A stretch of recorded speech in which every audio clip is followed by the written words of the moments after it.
campanha para a manutenção do nosso grupo. Participe acessando nosso site.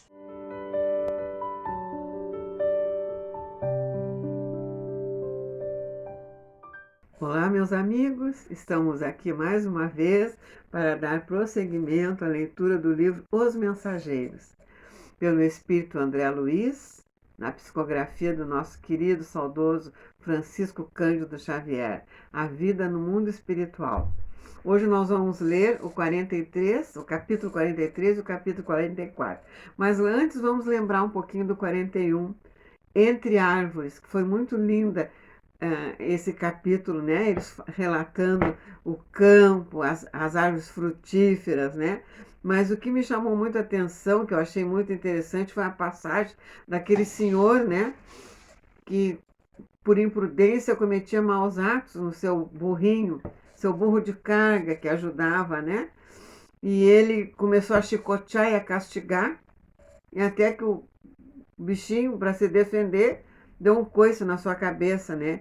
E aí ele foi encontrado esticado. Eu achei muito interessante essa frase: ninguém pode educar com ódio, nem edificar alguma coisa útil com fúria e brutalidade. Olha só que bem lindo isso. E é uma verdade, né? Como é que nós vamos educar com ódio, né? E aí edificar alguma coisa útil com fúria e brutalidade? Nem pensar, né, meus amados? E o capítulo 42, Evangelho no Ambiente Rural, ali né, foi aberto o Evangelho, o Novo Testamento, nos Romanos. E eu gosto de lembrar que os Romanos é a primeira carta que está relatada em Atos dos Apóstolos. Eu vou ler até o trechinho da parte que o Aniceto leu. A própria criação espera com impaciência a manifestação dos filhos de Deus. Entregue ao poder do nada, não por sua própria vontade, mas por vontade daquele que a submeteu. A criação abriga a esperança, pois ela também será liberta da escravidão da corrupção para participar da liberdade e da glória dos filhos de Deus. Lindo esse trecho. O que ele está dizendo aí, né? Ele está falando que precisa de uma transformação, né? Nós precisamos valorizar mais a coisa, né? Fazer uma transformação, né, para o bem. E ali fala da esperança, né? Que a gente não pode perder a esperança nunca, caminhar sempre com firmeza, né? Muito lindo o relato que ele faz também, depois da leitura dessa carta aos Romanos. Vamos lá. 43, o capítulo 43, antes da reunião. Os preparativos espirituais para a reunião eram ativos e complexos. Chegamos de regresso à residência de Dona Isabel, lá, aquele lugar lindo, né, que é um lar, né? Uma âncora. Então é muito lindo esse relato. Quando faltavam poucos minutos para as 18 horas e já o salão estava repleto de trabalhadores em movimento. Observando com estranheza determinadas operações, fiz algumas perguntas ao nosso orientador, que nos esclareceu com bondade. Realizar uma sessão de trabalhos espirituais eficientes não é coisa tão simples. Quando encontramos companheiros encarnados, entregue ao serviço com devotamento e bom ânimo, isentos de preocupações, de experiência malsãs e inquietações injustificáveis, mobilizamos grandes recursos a favor do êxito necessário. Claro que não podemos auxiliar atividades infantis nesse terreno. Quem não deseja cuidar de semelhantes obrigações com a seriedade devida, poderá esperar fatalmente pelos espíritos menos sérios, porquanto a morte física não significa renovação para quem não procurou renovar-se. Onde se reúnam almas levianas, aí estará igualmente a leviandade. No caso de Isabel, porém, há que lhe auxiliar o esforço edificante. Em todos os setores evolutivos, é natural que o trabalhador sincero e eficiente receba recursos sempre mais vastos. Onde se encontra a atividade do bem, permanecerá a colaboração espiritual de ordem superior. Até nós, como trabalhadores, né, devemos chegar na casa espírita desprovido de qualquer sentimento negativo, para poder colaborar. Né? E aqui está bem claro, né? Calara-se o bondoso amigo. Continuei reparando as laboriosas atividades de alguns irmãos que dividiam a sala, de modo singular, utilizando longas faixas fluídicas. Aniceto veio em socorro da minha perplexidade, explicando atencioso. Estes amigos estão promovendo a obra de preservação e vigilância. Serão trazidos ao trabalho de hoje algumas dezenas de sofredores e torna-se imprescindível limitar-lhes a zona de influenciação nesse templo familiar. Para isso, nossos companheiros preparam as necessárias divisões magnéticas. Observei admirado que eles magnetizavam o próprio ar. Nosso instrutor, porém, informou ao gentil: não se impressione, André. Em nossos serviços, o magnetismo é força preponderante. Somos compelidos a movimentá-lo em grande escala. E sorrindo concluiu: já os sacerdotes do antigo Egito não ignoravam que para atingir determinados efeitos é indispensável impregnar a atmosfera de elementos espirituais, saturando-a de valores positivos da nossa vontade. Para disseminar as luzes evangélicas aos desencarnados, são precisas providências variadas e complexas, sem o que tudo redundaria em aumento de perturbação. Esse núcleo é pequenino, considerado do ponto de vista material, mas apresenta grande significação para nós outros. Por isso, é preciso vigiar, não o esqueçamos. Enquanto as atividades de preparação espiritual seguiram intensas, Dona Isabel e Joaninha, noutra ordem de serviço, chegaram ao salão, dispondo arranjos diferentes. Usaram largamente a vassoura e o espanador. Revestiram a mesa de toalha muito alva e trouxeram pequenos recipientes de água pura. A uma ordem de um dos superiores daquele templo doméstico, espalharam-se os vigilantes em derredor da moradia singela. Nossos menores detalhes estava a nobre supervisão dos benfeitores em tudo a ordem, o serviço e a simplicidade.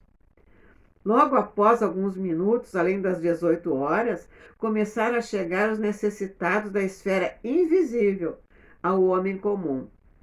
Se fosse concedida à criatura vulgar uma vista de olhos, ainda que ligeira, sobre uma assembleia de espíritos encarnados em perturbação e sofrimento, muitos eles modificariam as atitudes na vida normal. Nessa afirmativa, devemos incluir igualmente a maioria dos próprios espiritistas que frequentaram as reuniões doutrinárias, alheios ao esforço autoeducativo, guardando da espiritualidade uma vaga ideia na preocupação de atender ao egoísmo habitual. O quadro de retificações individuais após a morte do corpo é tão extenso e variado que não encontramos palavra para definir a imensa surpresa. Aqueles rostos esqueléticos causavam compaixão. Chegaram ao recinto aquelas entidades perturbadas, em pequenos magotes, seguidas de orientadores fraternais, pareciam cadáveres erguidos do leito da morte. Alguns se locomoviam com grande dificuldade. Tínhamos diante de nós uma autêntica reunião de coxos e estropiados, segundo o símbolo evangélico. Em maioria, esclareceu Aniceto, são irmãos abatidos e amargurados, que desejam a renovação sem saber como iniciar a tarefa. Aqui poderemos observar apenas sofredores dessa natureza, porque o santuário familiar de Isidoro e Isabel não está preparado para receber entidades deliberadamente perversas. Cada agrupamento tem seus fins. Com efeito, os recém-chegados estampavam profunda angústia na expressão fisionômica. As senhoras em pranto eram numerosas. O quadro consternava. Algumas entidades mantinham as mãos no ventre, calcando regiões feridas. Não eram poucas as que traziam ataduras e faixas. Muitos, disse-nos o mentor, não concordo ainda com a realidade da morte corporal. E toda essa gente, de modo geral, está prisioneira da ideia de enfermidade. Existem pessoas, e vocês, como médicos, as terão conhecido largamente, que cultivavam as moléstias com verdadeira volúpia. Apaixonando-se pelos diagnósticos exatos, acompanham no corpo com indefinível ardor a manifestação dos indícios mórbidos. Estuda a teoria da doença de que são portadores, como jamais analisam um dever justo no quadro das obrigações diárias. E quando não dispõem das informações nos livros, estimam longa atenção dos médicos, os minuciosos cuidados da enfermagem e as compridas dissertações sobre a enfermidade de que se constituem voluntários prisioneiros. Muito interessante isso aqui, né, meus irmãos? Sobrevindo à desencarnação, é muito difícil o acordo entre elas e a verdade, porquanto prossegue mantendo a ideia dominante.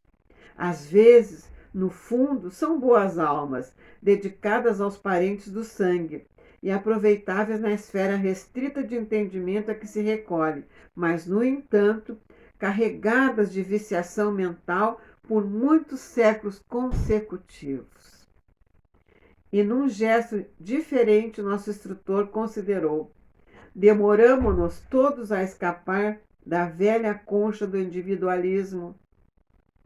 A visão da universalidade custa preço alto e nem sempre estamos dispostos a pagá-los. Não queremos renunciar ao gosto antigo. Fugimos aos sacrifícios louváveis. Nessas circunstâncias, o mundo que prevalece para a alma desencarnada por longo tempo é o reino pessoal de nossas criações inferiores. Ora, desse modo, quem cultivou a enfermidade com adoração submeteu-se-lhe ao império. É lógico que devemos, quando encarnados, prestar toda assistência ao corpo físico, que funciona para nós como um vaso sagrado. Mas remediar a saúde e viciar a mente são duas atitudes essencialmente antagônicas entre si. A palestra era magnificamente educativa. Entretanto, o número crescente de entidades necessitadas chamava-nos à cooperação. Muitos choravam baixinho, outros gemiam em voz mais alta. Depois de longa pausa, Aniceto advertiu: vamos ao serviço. Para nós, cooperadores espirituais, os trabalhos já começaram. A prece e o esforço dos companheiros encarnados representarão o termo dessa reunião de assistência e iluminação em Jesus Cristo. Que lindo, né? E uma coisa que a gente tem que ter em mente, meus amados: não adianta querer curar a doença sem saber, né, a causa da doença. Porque o efeito é a própria doença, né? A causa muitas vezes está aqui, como diz, na nossa mente, no nosso pensamento, né? Então a gente tem que analisar, né? O orar e vigiar tem que ser constante e sempre procurar aonde eu estou, né, resbalando para ter essas dores, né? Então isso aí é muito profundo mesmo. Mas vamos lá, agora no capítulo 44, o título é Assistência. A paisagem de sofrimento desdobrada aos nossos olhos lembrava-me o ambiente das câmaras de retificação. Lembram lá no nosso lar? As câmaras de retificação, onde o André começou a trabalhar? Tinha muita dor, né? Estendeu-se Aniceto com Isidoro e falou resoluto: mãos à obra. distribuamos alguns passos de reconforto. Mas, objetei, estarei preparado para trabalhos dessa natureza? Por que não? Indagou o instrutor em voz firme. Toda competência e especialização no mundo, nos setores de serviço, constitui desenvolvimento de boa vontade. É verdade, né? Basta ter boa vontade que a coisa, né? Porque quando o trabalho está ali, quando o trabalhador está pronto, o trabalho está sendo oferecido. Está aqui bem claro, né? Basta um sincero propósito de cooperação, olha aí, e a noção de responsabilidade para que sejamos iniciados com êxito em qualquer trabalho novo. Realmente é verdade, né? Semelhantes afirmativas estimularam meu coração.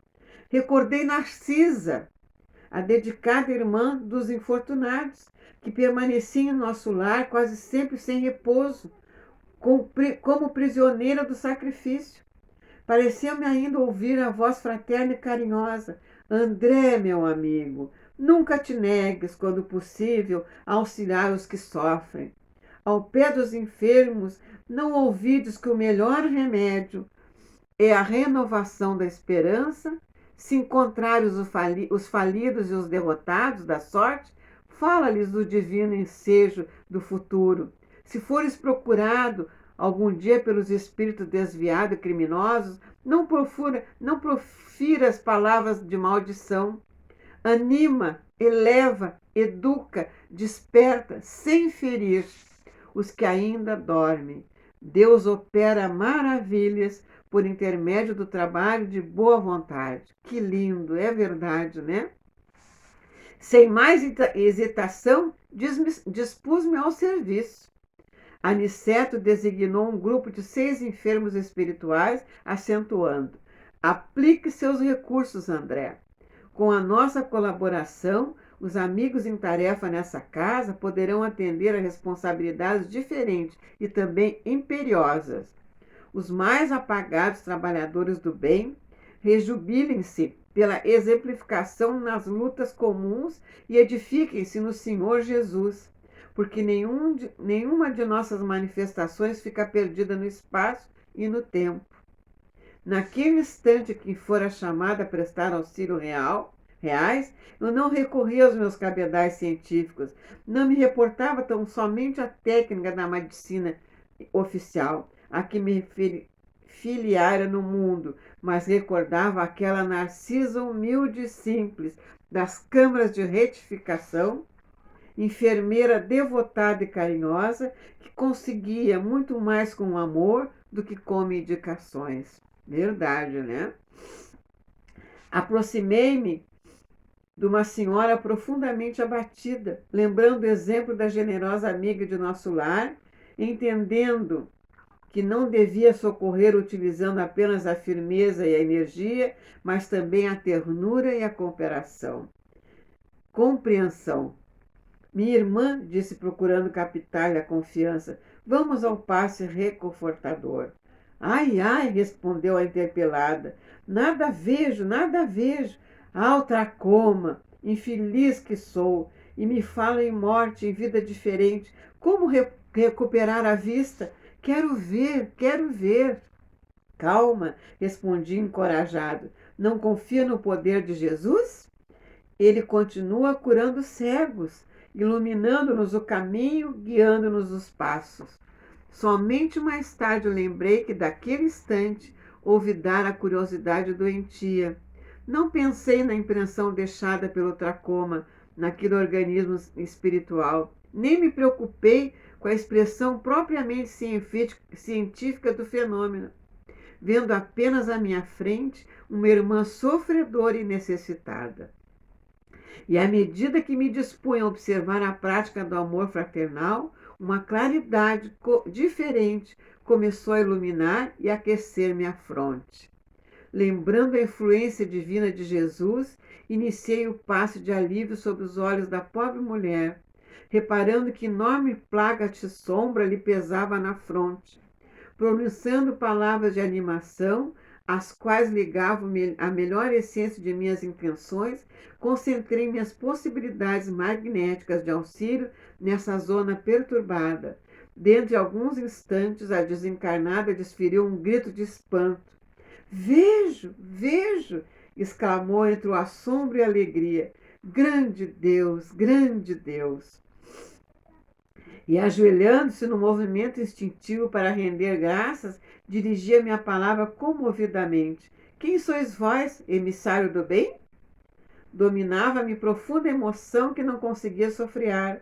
Confundia-me a bondade do Eterno. Quem era eu para curar alguém? Mas a alegria daquela entidade libertada das trevas afirmava a ocorrência da qual não queria acreditar.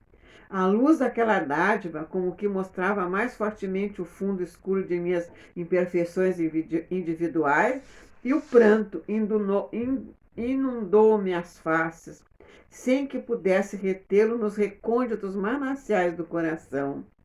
Enquanto a enferma espiritual se desfazia em lágrimas de louvor, também eu me absorvia numa onda de pensamentos novos.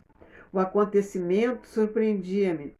Desejava socorrer o doente próximo e, contudo, estava enlaçado em singular deslumbramento íntimo.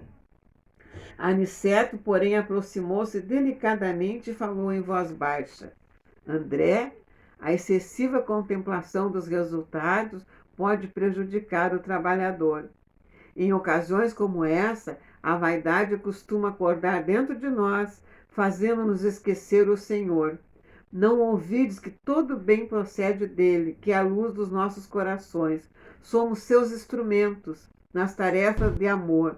O servo fiel não é aquele que se increta pelos resultados, nem o que permanece elevado na contemplação deles, mas justamente o que cumpre a vontade do Senhor e passa adiante.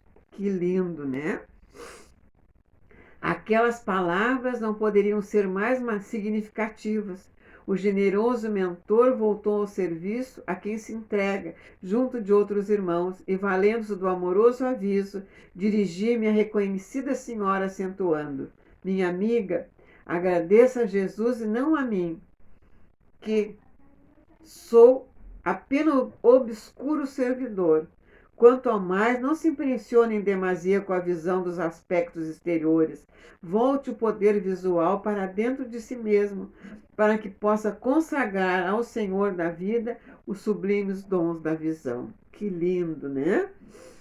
Notei que a ouvinte se surpreendia com as minhas palavras, que lhe pareciam talvez inoportunas e transcendentes, mas novamente firme na compreensão do dever, acerquei-me do enfermo próximo. Tratava-se do infeliz irmão que falecera na Gamboa, vitimado pelo câncer. Apliquei os passos de reconforto, ministrando pensamentos e palavras de bom ânimo, e reparei que o pobrezinho se sentia tomado de considerável melhora. Prometi-lhe interesse, amigo, a fim de internar-se em alguma casa espiritual de tratamento, recomendando que preparasse a vida mental para colher semelhante benefício oportunamente. Em seguida, atendi a 2 ex-tuberculosos do Encantado, a uma senhora que desencarnara em piedade em consequência de um tumor maligno, e um rapaz de Olaria, que se desprendera num choque operário. Nenhum desses 4 últimos, contudo, manifestou qualquer alívio. Persistiam as mesmas indisposições orgânicas, os mesmos fenômenos psíquicos de sofrimento. Terminada a tarefa que me foi cometida, reuni-me ao instrutor e Vicente, que me esperava a um canto da sala.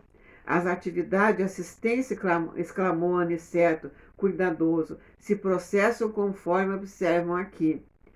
Alguns se sentem curados, outros acusam melhoras, e a maioria parece continuar impermeável ao serviço de auxílio.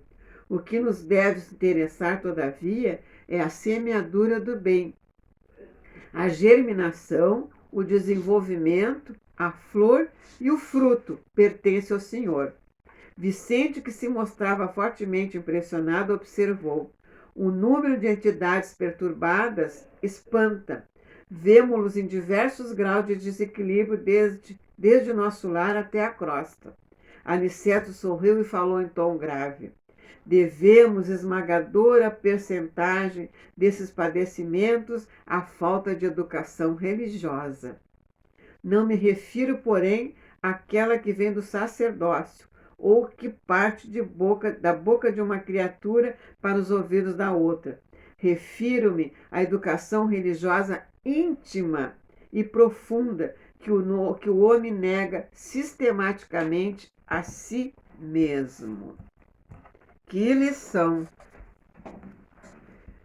Para nós espíritas, aí, né? É amor, amor e amor. E o resto, né? A Deus pertence. Porque cada um tem seu tempo, né, meus amados? De se perceber, né? E por isso a necessidade de nos conhecermos cada vez mais, olhando para dentro de nós, nos cuidando bastante, né? E continuando firmes nessa caminhada, estudando essa doutrina de amor, né?